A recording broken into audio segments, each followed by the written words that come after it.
Ito ang latest sa Sitio Quiapo.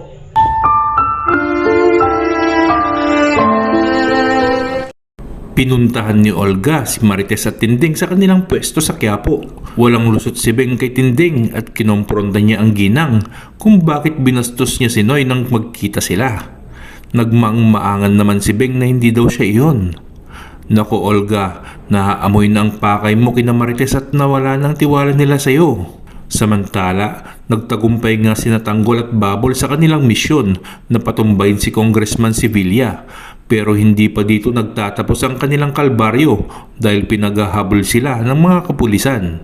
Patuloy pa rin nga sila sa kanilang pagtakas at pakikipagpalitan ng putok sa mga humahabol sa kanila.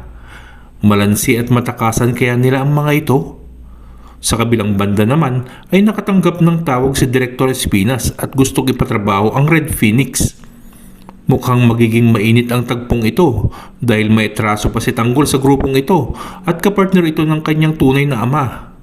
Kaya abangan natin ang susunod na misyon ni Babol sa Tanggol dito lamang sa FPJ's Batang Quiapo. Thank you and God bless.